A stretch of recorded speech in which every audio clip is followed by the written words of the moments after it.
Alright, meron na naman tayong bagong item mga brother. Lalagyan natin ng rear shifter ng RZ Racing footrest. Racing footrest dito sa Winner X. So, yan. Yan yung stock.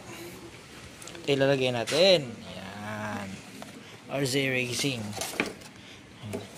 So, yan. So, ano pa natin mga brother? Kalasin na yan. Let's go!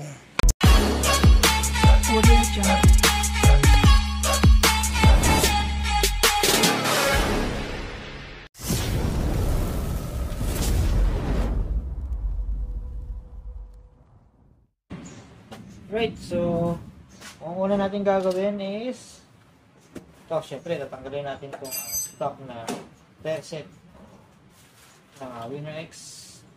So tanggalin muna natin ito, tapos tanggalin muna natin yung master pump muna bago natin tanggalin ito.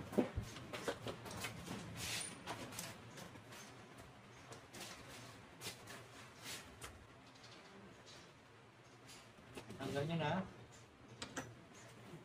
yung master pump, tapos tanggalin nyo yung lock nito, itong brake master. So bago natin matanggal to, mas madaling paraan is pag natanggal nyo na itong brake master, saka nyo tanggalin yung dalawang tornilyo na yan.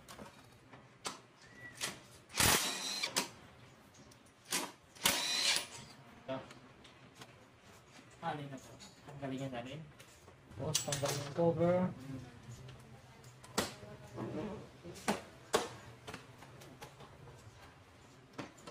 So, bago nyo matanggal, balik na rin ito, clip. Alright, so natanggal na natin. Alright, so unahin muna natin itong side na to, kasi mas mahirap tong part na to, yung right side kumpara doon sa left side.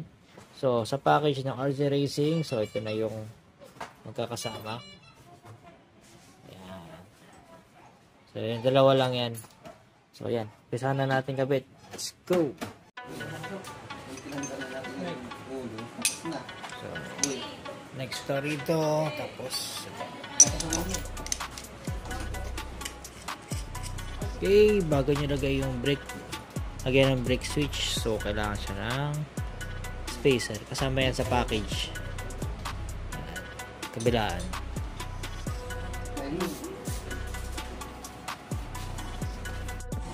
Alright, pag naglagay kayo ng brake pedal sa Winner X, so yan, ito yung sample. Ito yung sa right side. So, syempre kailangan natin ito. Next na ilalagay nyo is itong spacer plus itong washer.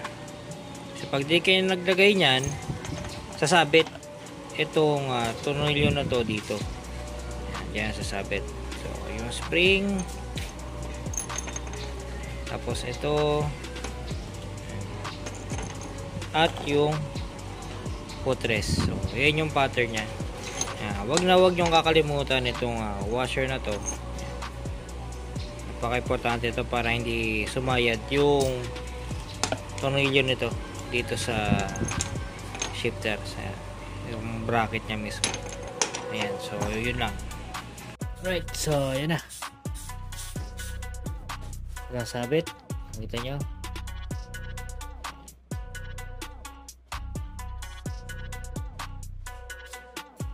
sabit.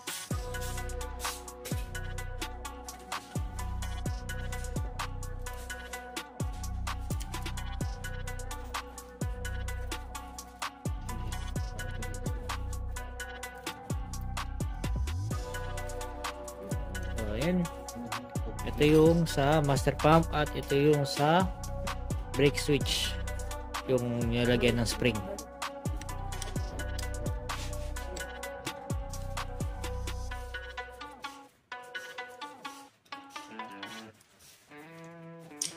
Okay, so kapitan natin yung master pump.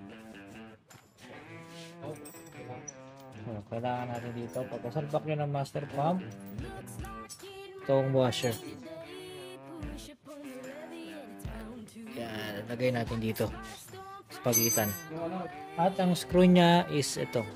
Yan, yan ang screw nya. Right. Tapos, lagay nyo na yung lock, washer, tsaka yung pin. Right. Next is lagay na natin yan.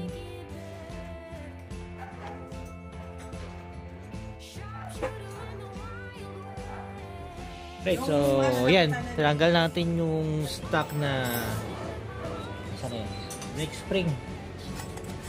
So pinalitan natin na mas mahaba. Mas mahaba para dito, sumabit to sa ilalim. Yan, right. So natapos na natin yung left side. So makikita nyo nakaganyan. Yan. Ayan yung pattern para stock pa rin. So ano pa rin to? 1 down, 5 up. Right? So, yan bumaligtad. So, 1 down, 5 up pa rin yan. Right? So, yan.